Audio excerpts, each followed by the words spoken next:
Olá! Depois de uma paragem para férias e apesar de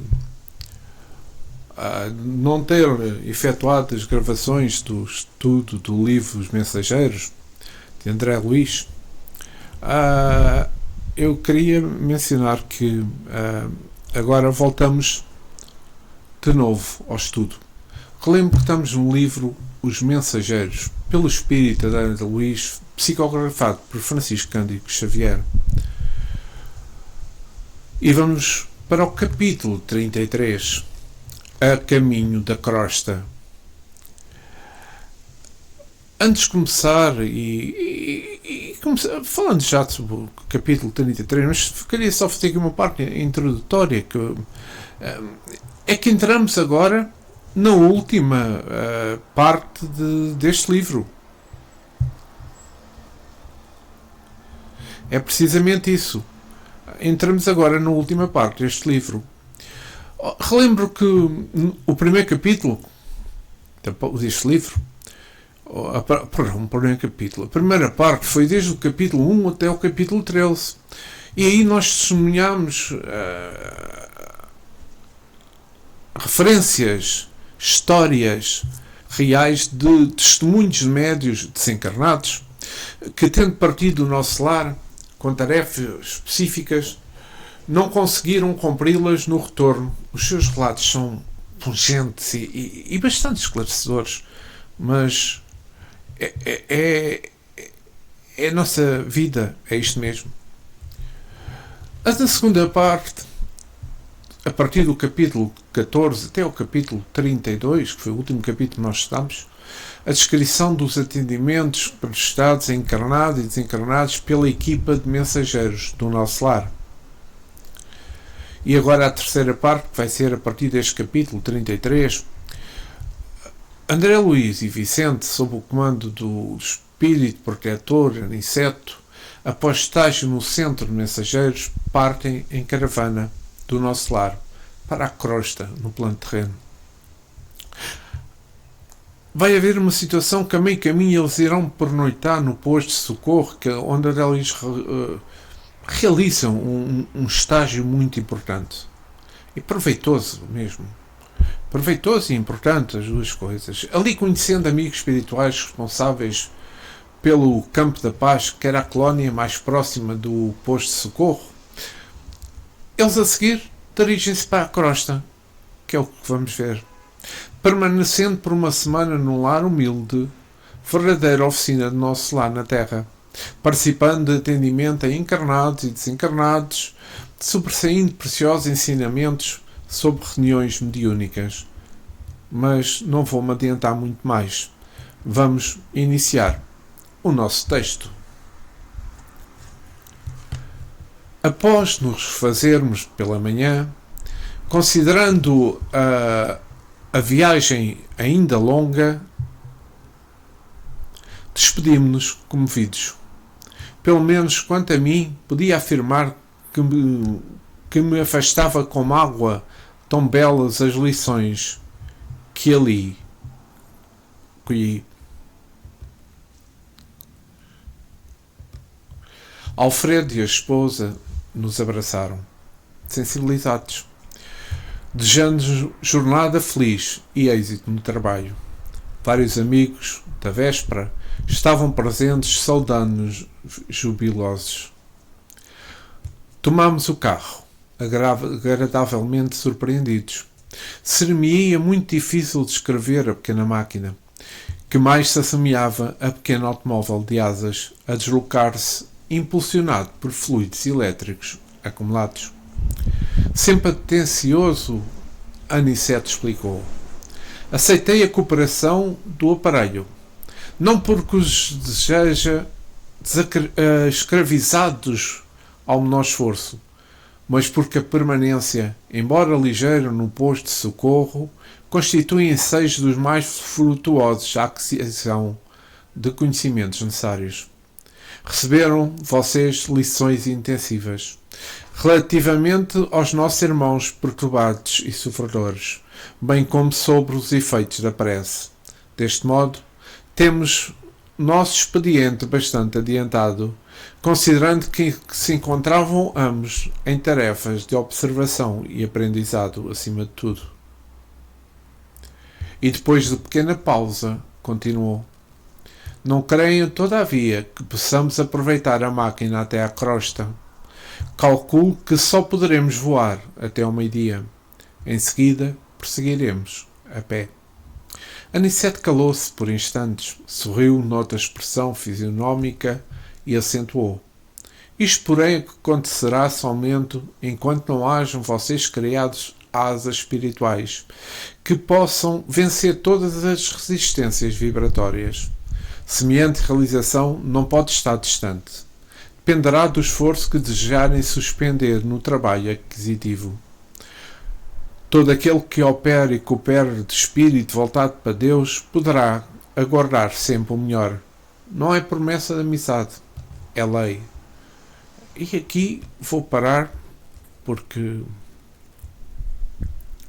é importante realçar o seguinte. Realçar esta parte em que Anicete diz a André Luís e ao Vicente que ainda não tinham conquistado, não têm conquistas espirituais que lhes permitam vencer essas resistências vibratórias ao longo do caminho todo. Daí fazerem uma parte na máquina, no caminho, e outra a pé. Anicete também realça a importância do trabalho consciente e sempre consciente no bem, pois só assim se poderá vencer as imperfeições que ainda carregamos e conquistaremos as nossas virtudes, aquelas que ainda nos faltam. Os amigos espirituais servidores das falanges de Cristo estão sempre atentos às nossas necessidades. É uma pura realidade. E nos auxiliam sempre que é possível, dentro dos limites da misericórdia divina, e levando-se em conta o nosso merecimento que fazemos jus. Mas o trabalho da ascensão é fruto do esforço e da perseverança individual. Ninguém o realiza por nós. Tenham consciência disso. Visto que essa responsabilidade é só e puramente nossa.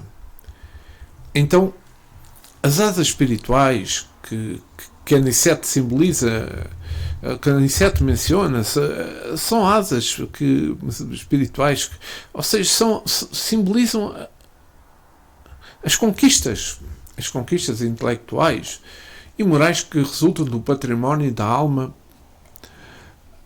que é algo que é intransmissível. Cada um tem o seu.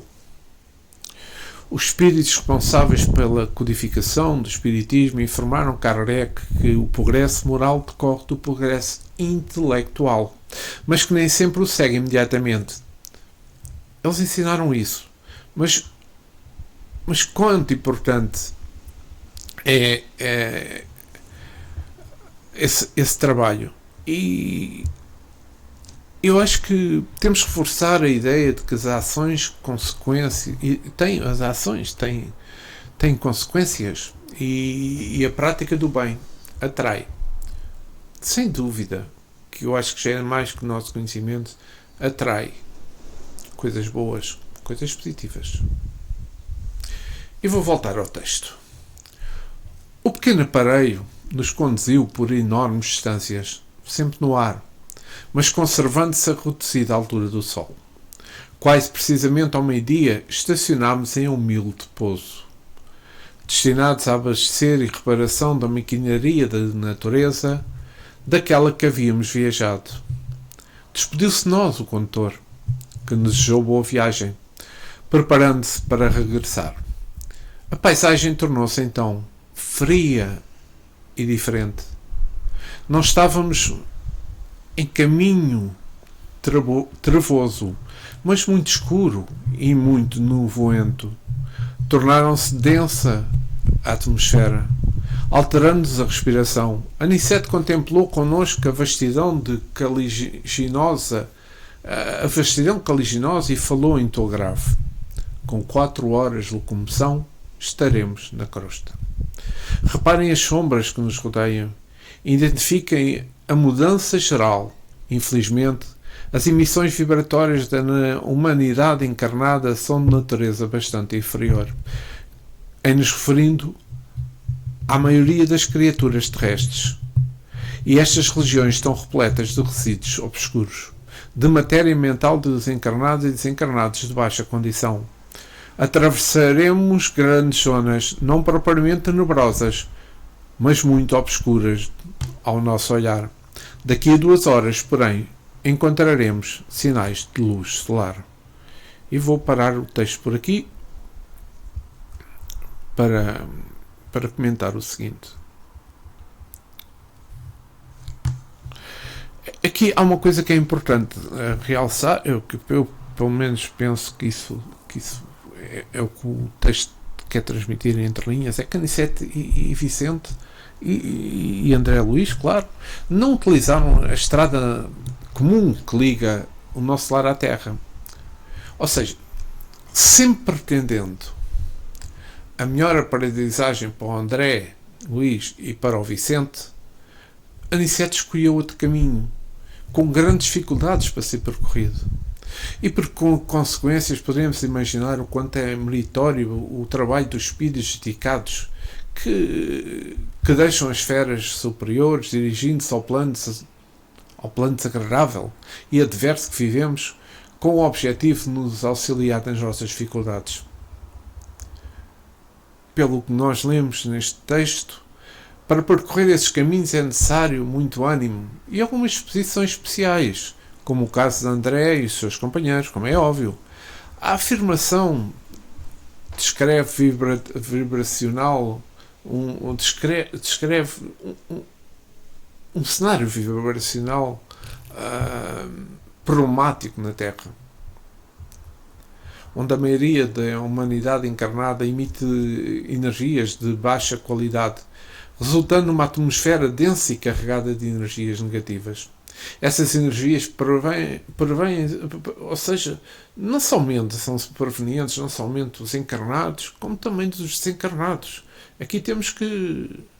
porque ambos estamos criando uma espécie de lixo mental em certas regiões, não é? Esta é a realidade.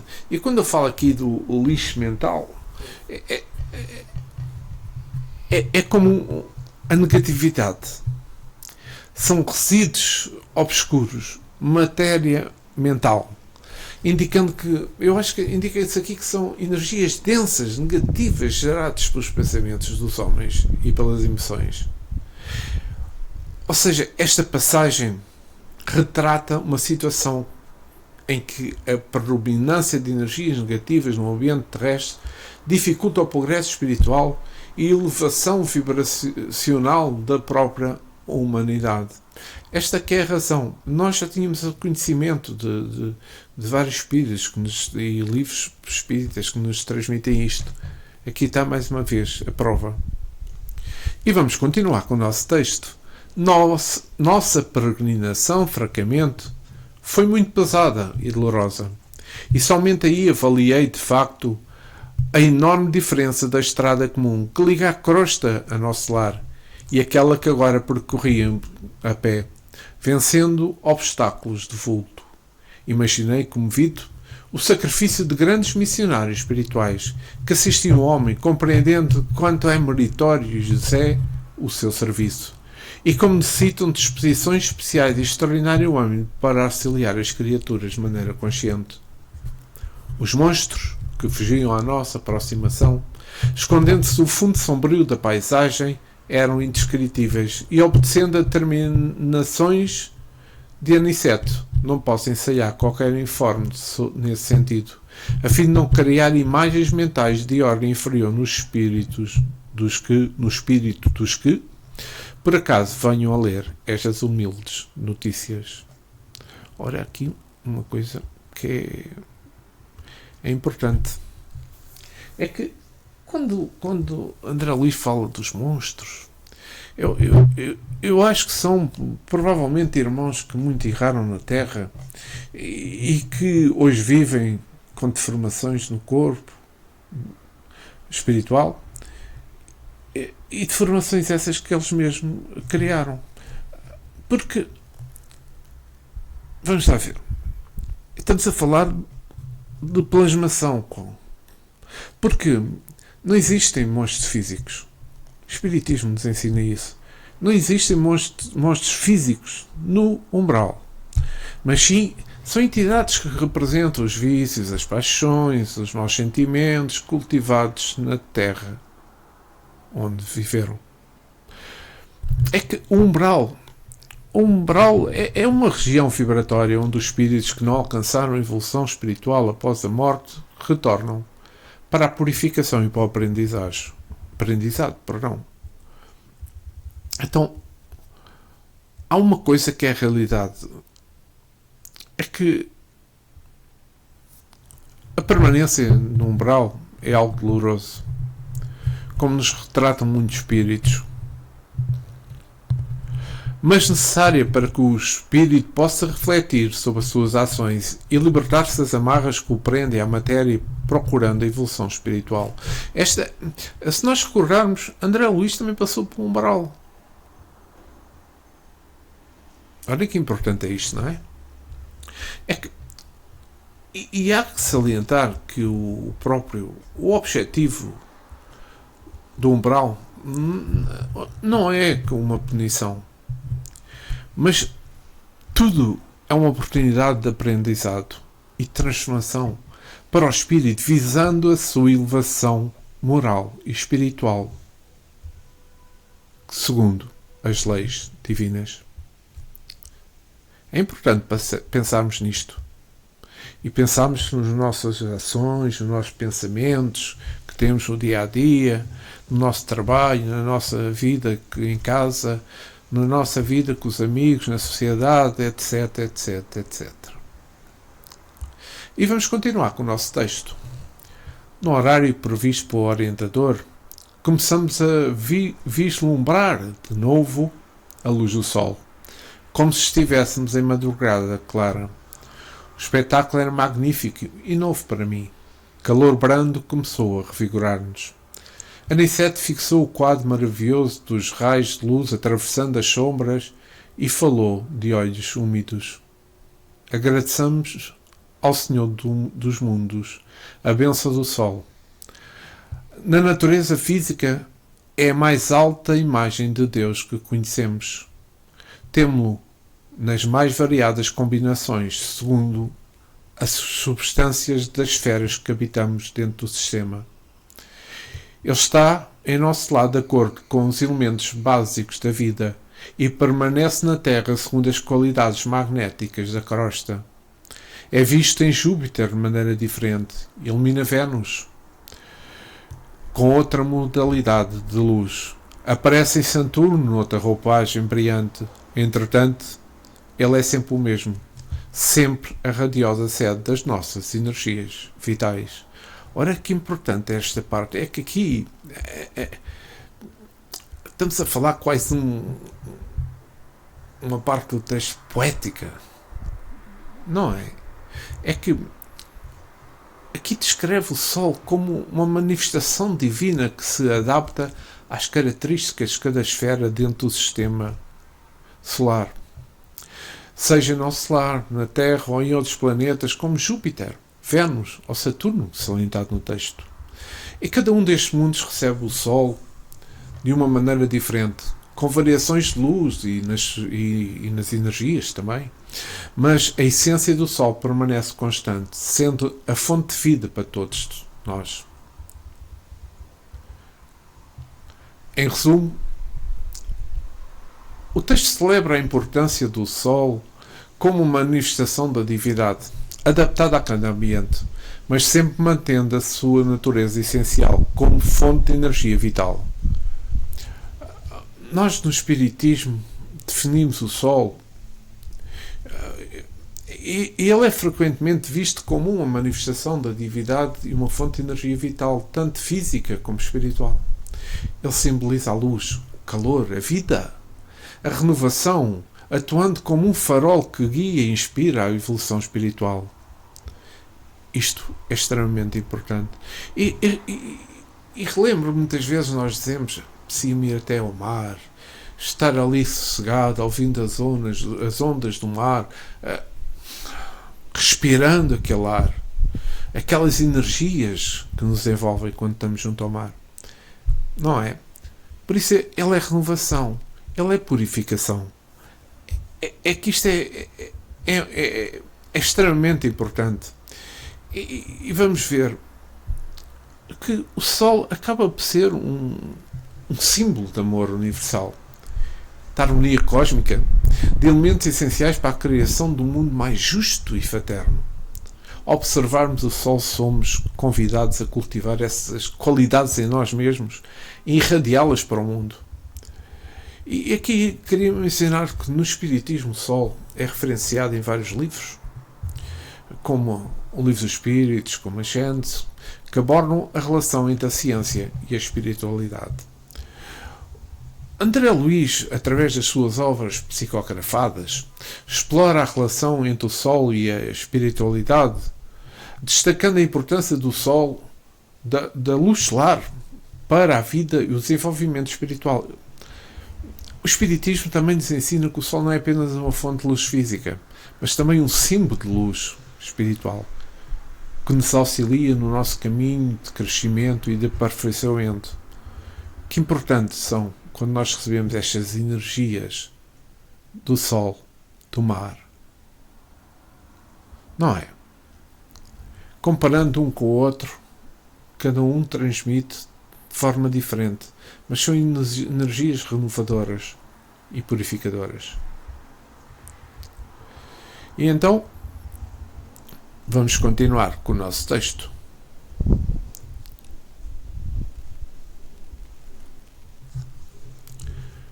Avançamos comovidos, e daí a algum tempo surgiu-nos o astro sublime.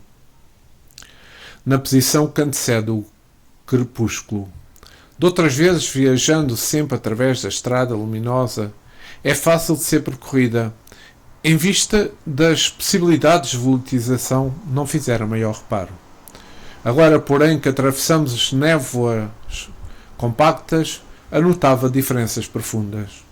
A certa distância surgia a Terra, não na forma esférica, porque nos achávamos não longe da crosta, mas com paisagem além, e interpenetrar-se nas extensas regiões espirituais.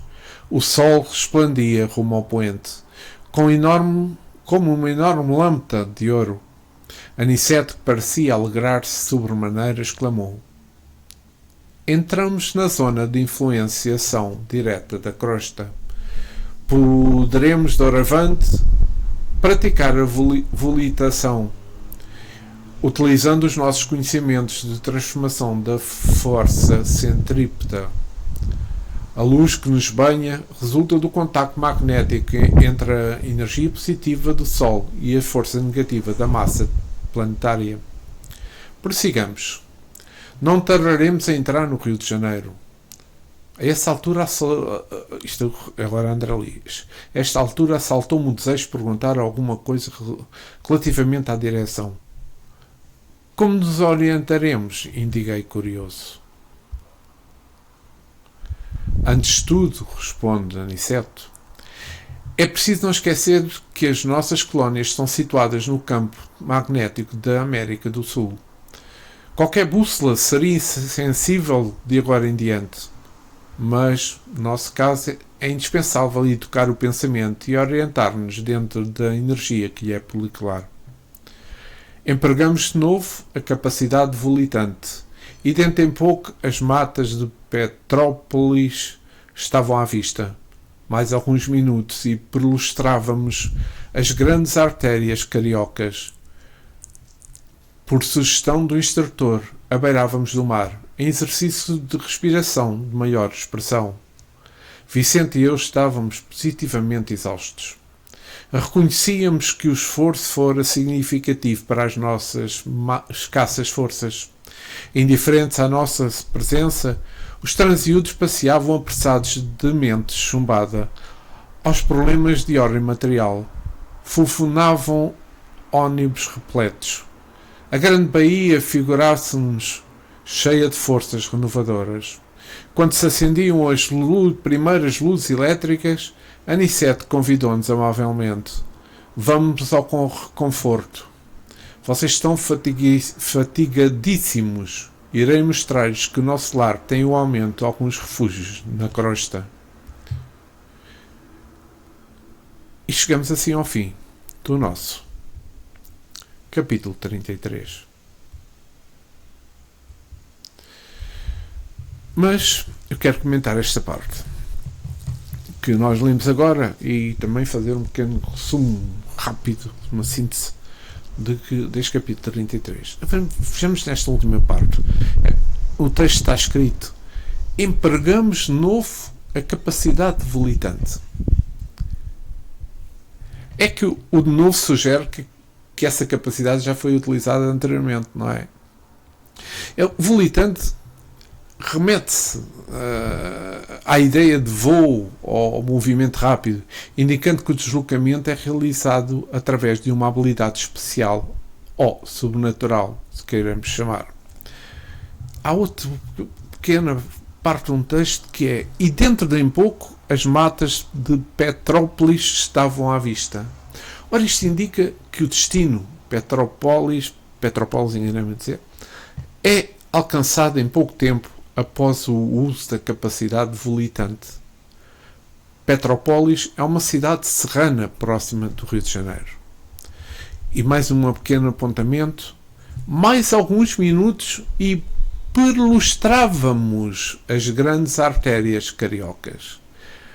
Então, após Petrópolis, a frase indica a chegada ao Rio de Janeiro, especificamente às suas vias principais, as artérias.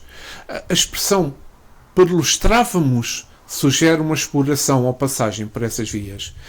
André Luiz relata também, nesta última parte, que estão exaustos, que se aproximaram do mar para receber energias inovadoras.